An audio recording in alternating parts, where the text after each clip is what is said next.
ఇవాళ భారతదేశం మొత్తం మీడియాలోను సోషల్ మీడియాలోను ఒక్కటే న్యూస్ మారు మోగిపోతుంది. Flight crash, Ahmedabad flight crash. అయితే ఈ ఘటన భారతదేశంలోనే ఇప్పటివరకు జరిగిన ఫ్లైట్ క్రాష్లో అత్యంత ఘోరమైన ఫ్లైట్ క్రాష్. జనరల్గా ఒక ఘోరమైన ఫ్లైట్ క్రాష్ని ఎలా గుర్తిస్తారంటే దాంట్లో ప్రయాణించిన వాళ్ళు, దాంట్లో బతికిన వాళ్ళు, దీన్ని బేరీజ్ వేసుకొని గుర్తిస్తారు. ఇవాళ జరిగిన ఫ్లైట్ క్రాష్లో 242 మంది చనిపోయారు. దీంట్లో 169 మంది భారతీయులు ఉన్నారు, 53 మంది బ్రిటిష్ పౌరులు ఉన్నారు, 7 పోర్చుగీస్కు సంబంధించిన వాళ్ళు ఉన్నారు, 1 కెనడియన్స్ ఉన్నారు, 12 మంది ఇందులో వర్క్ చేసే సిబ్బంది ఉన్నారు. అయితే దీని కెప్టెన్ సుమిత్ అండ్ క్లైవ్, వీళ్ళిద్దరు కూడా దీని కెప్టెన్స్. అయితే ఈరోజు ఫ్లైట్ క్రాష్ అహ్మదాబాద్లో జరిగింది. ఇది అత్యంత ఘోరమైన ఫ్లైట్ క్రాష్ ఇండియాలో. అయితే గతంలో ఇప్పటి వరకు ఒక అత్యంత ఘోరమైన ఫ్లైట్ క్రాష్ అనేది ఉంటుంది కదా, అది కూడా అహ్మదాబాద్లోనే జరిగింది. ఇవాళ ఢిల్లీ నుంచి అహ్మదాబాద్ రావటం ఈ ఫ్లైట్ అహ్మదాబాద్ నుంచి లండన్కి వెళ్తుంది. లండన్కి వెళ్తున్న టైంలో టేక్ ఆఫ్ తీసుకున్న నిమిషాల్లోనే, కరెక్ట్గా 3 మినిట్స్ కూడా కాలేదు, టేక్ ఆఫ్ తీసుకున్న నిమిషంలోనే ప్రజెంట్ ఇది కుప్పగూలిపోయింది, ఒక చెట్టు తగిలి అని అంటున్నారు. గతంలో ఏదైతే 1988లో 1988లో అహ్మదాబాద్ దగ్గర ఒక ఫ్లైట్ క్రాష్ జరిగింది.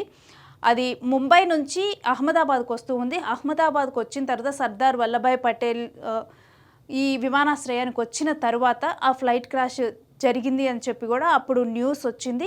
అది కూడా బోయింగ్ విమానం అప్పుడు ఫ్లైట్ క్రాష్ అవ్వటం జరిగింది. ఇప్పటి వరకు కూడా ఇండియాలో జరిగిన అత్యంత ఘోరమైన విమాన ప్రమాదాల్లో అదొకటి. 135 మంది అందులో ప్రయాణిస్తూ ఉన్నారు. దాంట్లో 133 మంది చనిపోయారు. సో దాన్ని ఒక అత్యంత ప్రమాదమైన ఘటనగానైతే ప్రజెంట్ దాంట్లో 2 బతికే ఉన్నారు. అత్యంత ప్రమాదమైన ఘటనగా అది ఉంటే ఇవాళ జరిగిన ఫ్లైట్ క్రాష్లో ఒక్కరు కూడా బతికి లేరు. అంటే ఫ్లైట్లో వెళ్ళే వాళ్ళు మాత్రమే చనిపోతే అది ఒక ప్రమాదం. కానీ ఈరోజు జరిగిన ప్రమాదంలో ఫ్లైట్లో వెళ్ళే వాళ్ళు మాత్రమే చనిపోలేదు. అక్కడ ఉన్న మెడికోస్ బీజే మెడికల్ కాలేజ్ మీద ఈ ఫ్లైట్ అనేది క్రాష్ అవ్వటం జరిగింది. ఫ్లైట్ క్రాష్ అయిన తర్వాత అందులో ఇప్పటి వరకు చెప్తుంది ఏంటంటే 20 మంది మెడికోస్ చనిపోయారు, దాంట్లో 10 మంది డాక్టర్లు ఉన్నారు అని ఒక ఇన్ఫర్మేషన్ బయటకు వచ్చింది. అయితే అఫీషియల్గా 242 మంది ప్రయాణికులు చనిపోయారు అన్నది అఫీషియల్గా చెప్పడం జరిగింది. కానీ మెడికోస్ ఎంతమంది చనిపోయారు అనేది ఇప్పటి వరకు అఫీషియల్గా చెప్పలేదు. సో చెప్పలేం, ఈ నెంబర్ కూడా పెరగచ్చు. అయితే ఈ న్యూస్ వచ్చినప్పుడు ఎప్పుడైతే ఇదిగో మనం చూస్తున్నాం కదా, టేక్ ఆఫ్ టైంలో ఫ్లైట్ విజువల్స్ అండ్ క్రాష్ అయ్యే టైంలో ఫ్లైట్ విజువల్స్, క్రాష్ అయిన తర్వాత విజువల్స్ చూస్తున్నాం. ఈ విజువల్స్ యాక్చువల్లీ మీడియాకు అందినప్పుడు ఎవరం కూడా చెప్పలేదు. ఏమని? ఈ ఫ్లైట్ తీవ్రత, క్రాష్ అయిన తీవ్రత చూస్తే అర్థమవుతుంది దాంట్లో ఒక్కరు కూడా బతికే ఛాన్స్ లేదని. కానీ చెప్పడానికి మనసు రాలేదు. ఒక్కళ్ళైనా బతికుంటే బాగుండని చెప్పి అందరూ బాగుండాలి అని అనుకుంటున్నామని చెప్పి మీడియాలో చెప్పాం, కానీ అస్సలు మనసు రాలేదు. ఈరోజు ఏదైతే న్యూస్ చదవకూడదు అనుకున్నాం అదే న్యూస్ చదవాల్సి వచ్చింది. చూసిన ప్రతి ఒక్కరికి కూడా ఎంత హృదయ విదారకంగా అనిపించిందంటే కళ్ళు చెమర్చాయి. 168 మంది భారతీయులు ఉన్నారు, 53 మంది బ్రిటిష్ పీపుల్ ఉన్నారు, 7 పోర్చుగీస్ వాళ్ళు ఉన్నారు, 12 మంది అక్కడ సిబ్బంది ఉన్నారు, 1 కెనడియన్ ఉన్నారు.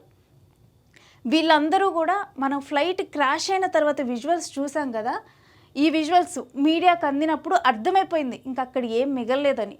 ఎందుకంటే మొత్తం కూడా చూడండి, టేక్ ఆఫ్ టైంలో ఎంత ఫైన్గా ఉంది ఫ్లైట్. తర్వాత ఈ విజువల్ ఆ బీజే మెడికల్ కాలేజ్లో యాక్సిడెంట్ అయిన తర్వాత విజువల్స్, అసలు అక్కడ ఏమన్నా మిగిలాయా? ఏం మిగలలేదు, శిథిలాలు మాత్రమే మిగిలాయి. ఆ శిథిలాలు చూసినప్పుడే అనిపించింది దీంట్లో మనం గుర్తుపట్టలేని స్థితిలో ఉన్న ఈ ఫ్లైట్లో ఎక్కిన వాళ్ళు ఉన్నారని. అండ్ మరో విషాదం ఏంటంటే దీంట్లో గుజరాత్ మాజీ సీఎం కూడా విజయ్ రూపాని కూడా ప్రయాణిస్తూ ఉన్నారు. సో ఈ న్యూస్ అందిన తర్వాత ఇదంతా బాధాకరంగా మారిందంటే ఈ న్యూస్ అసలు ఇప్పటి వరకు ఉన్న ఘోర ప్రమాదాల్లో ఇండియాలో ఈరోజు అహ్మదాబాద్లోనే ఇటువంటి ఘోర ప్రమాదం జరిగింది అని చెప్పడానికి కూడా ఎంత బాధాకరంగా ఉందంటే కనీసం ఎవరినైనా గుర్తించగలరా? 242 మందిలో ఒక్కరినైనా గుర్తించగలరా? అసలు అవయవాలు దొరికే ఛాన్స్ అయినా ఉందా? ఫ్లైటే కాలి బూడిదైంది, ఒక్క పార్ట్ కూడా అన్ని చిన్న చిన్న ముక్కలుగా మారాయి. ఈ విజువల్స్ చూస్తుంటే ఎంత బాధేస్తుంది. అయితే ఇప్పటికీ కూడా ఈ ప్రమాదానికి గల కారణం ఇంకా అఫీషియల్గా తెలియలేదు. కానీ ఇప్పటి వరకు వస్తున్న ఇన్ఫర్మేషన్ ఏంటంటే టేక్ ఆఫ్ అయిన టైంలోనే దాంట్లో లోపం ఉంది అని చెప్పి కూడా దీనికి కెప్టెన్గా వహించింది సుమిత్ అండ్ క్లైవ్, వీళ్ళిద్దరూ కూడా కెప్టెన్స్గా ఉన్నారు. వారికి అర్థమైంది ఏదో ప్రాబ్లం ఉంది అని చెప్పి. అందుకని చెప్పి ప్రజెంట్ అది మే కాల్ అంటే ఏంటంటే చివరిగా ఫ్లైట్ క్రాష్ అయ్యే ముందల ఇంకా మేమేం చేయలేము, ఫ్లైట్ క్రాష్ అవుతుంది. ఫ్లైట్ క్రాష్ అయిన తర్వాత మీరు ఏవైతే చర్యలు తీసుకోవాలి అంటే అక్కడ సేఫ్టీ మెజర్స్ పాటించాలి కదా డెఫినెట్గా. ఎందుకంటే ఫ్లైట్ పడిన వెంటనే కూడా కొంతమంది బతికే ఛాన్స్ ఉంటుంది, కొంతమంది ఇంజ్యూర్ అయ్యే ఛాన్స్ ఉంటుంది. వెంటనే అక్కడికి అంబులెన్సులు పంపించాలి, ఆ ఫ్లైట్ మంటలు ఆర్పటానికి ఇటు ఫైర్ ఇంజిన్స్ని పంపించాలి, ఎన్డీఆర్ఎఫ్ బృందాలు రావాలి, సహాయక చర్యలు చేపట్టాలి, ఇవన్నీ ఉంటాయి. అలా మే కాల్ 3 times చేశారంట. ఆ విషయం తెలిసిన తర్వాత ఇంకెంత బాధ. సెకండ్స్, నిమిషాలు కూడా టైం లేదు, సెకండ్స్లో ఈ ఘటన జరిగిపోయింది.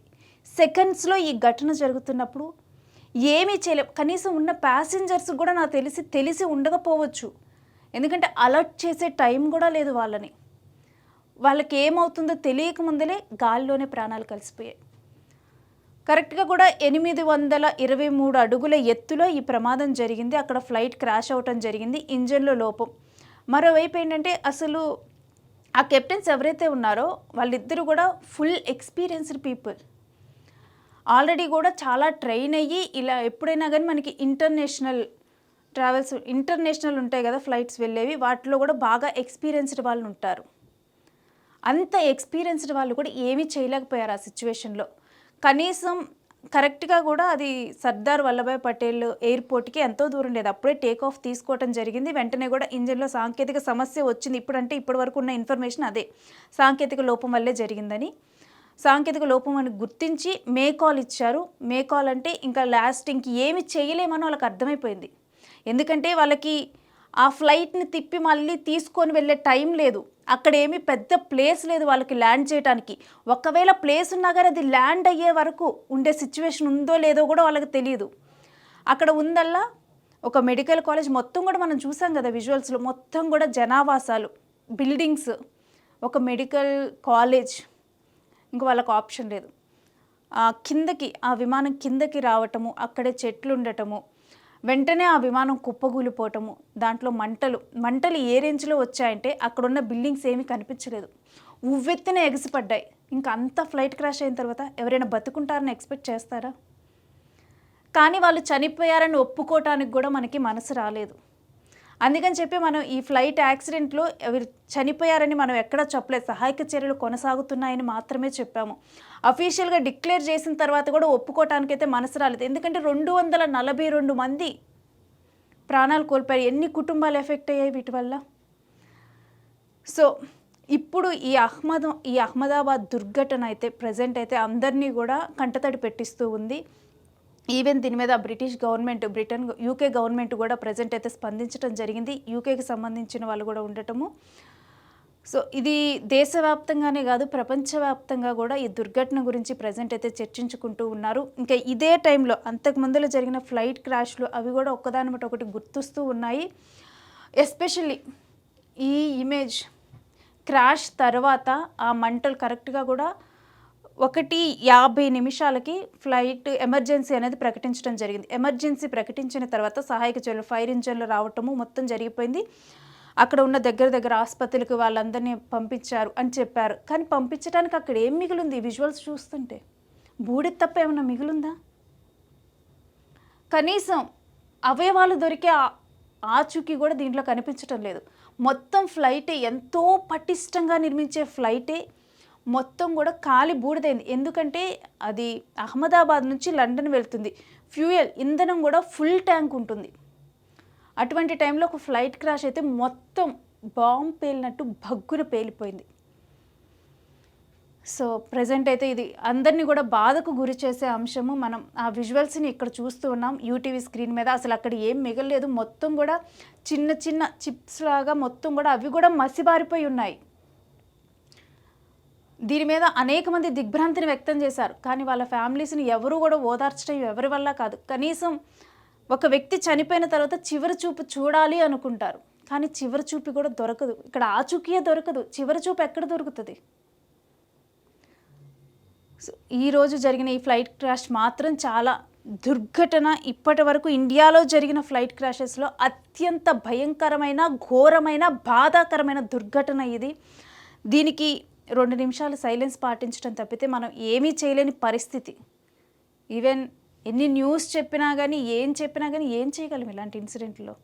మరలా ఇలాంటి సాంకేతిక లోపాలు తలెత్తకుండా మనం జాగ్రత్త తీసుకోవటం తప్పితే ఇంక అంతకు మించి ఏం చేయలేం. ఈ విషయం తెలిసిన వెంటనే కూడా అమిత్ షా స్పందించారు. ఈవెన్ రామ్మోహన్ నాయుడు వీళ్ళందరూ కూడా వెంటనే స్పందించారు. మేము చాలా దిగ్భ్రాంతిని వ్యక్తం చేస్తున్నామన్నారు. ఏపీ సీఎం చంద్రబాబు నాయుడు వీళ్ళందరూ కూడా స్పందించారు. ఈవెన్ ఇండియా మొత్తం కూడా మీరు కూడా ఇళ్లలో కూర్చొని టీవీలు చూస్తున్నారు, మీరు స్పందించారు. న్యూస్లో ఉన్న మేము కూడా ఎంతో భారమైన హృదయంతో ఈ న్యూస్ని ప్రజెంట్ చేశాము ఇవాళ. బట్ ఏది ఏమైనప్పటికీ కూడా ఇలాంటి దుర్ఘటనలు జరగకుండా, సాంకేతిక లోపాలు తలెత్తకుండా మరలా జాగ్రత్తలు తీసుకోవడం తప్పితే ఇంకంతకు మించి చేయలేం. బట్ ఈరోజు జరిగిన ఈ ఘటన మాత్రం అత్యంత బాధాకరమైన దుర్ఘటనగా మాత్రం చెప్తుంది. సో యూటీవీ వీళ్ళందరికీ కూడా కండోలెన్స్ తెలియజేస్తుంది.